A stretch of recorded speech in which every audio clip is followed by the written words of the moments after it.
Bentornati a Caltanissetta, dove la Nitrex è tornata per completare l'abbattimento del viadotto Salso. Siamo alla terza fase. La prima fase riguardava, se ricordate, l'abbattimento della parte rettilinea che è esattamente alle mie spalle. Nella seconda fase è stato abbattuto lo svincolo tra la statale 640 e l'autostrada A19. E in questa terza fase si torna su questo tratto rettilineo per completare l'abbattimento delle pile.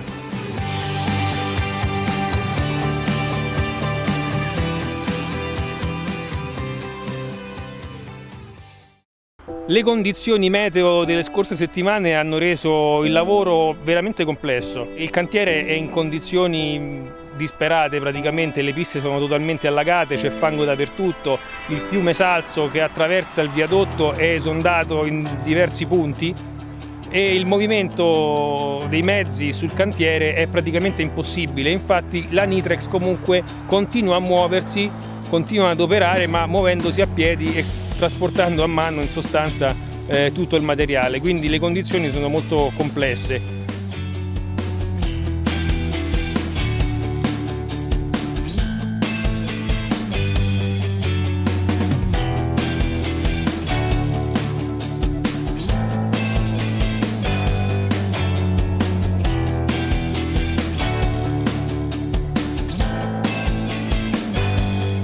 Per riuscire a spostare i materiali per tutta la lunghezza del cantiere è stato utilizzato un dozer.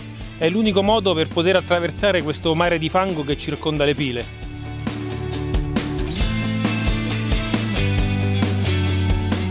Le attività proseguono e si spera di riuscire a completare prima di sera, ma sarà molto complesso.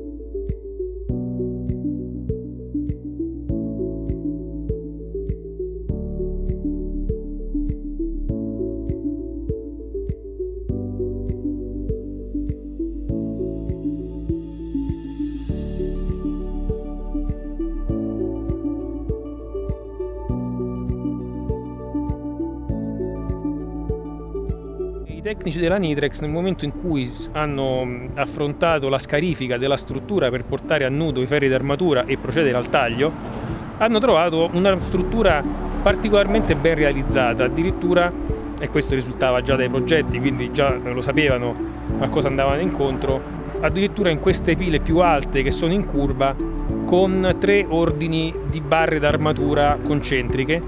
Abbiamo infatti questo ordine più esterno di barre ad aderenza migliorata, abbiamo poi un secondo ordine più interno ad anima liscia, quindi barre lisce pretensionate, e un terzo ordine ancora più interno che è questo, anche loro che corrono all'interno di una guaina e sono tensionate. Infatti, se vedete qui, nel momento in cui sono state tagliate con il cannello si sono ritirate, sono scattate e praticamente hanno recuperato la loro lunghezza originaria.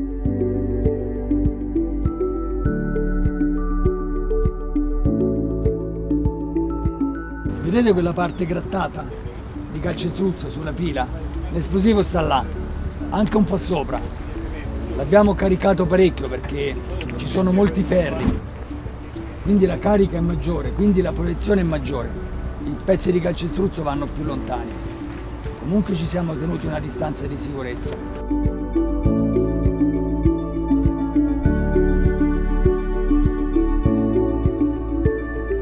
Quindi noi sappiamo che abbiamo messo i detonatori, abbiamo sparato la carica dissuasoria, voi avete detto che è tutto libero, possiamo procedere al tiro. Ripeto, conferma del tutto libero, 2 fischi di corno, breve pausa, terzo fischio di corno, tiro.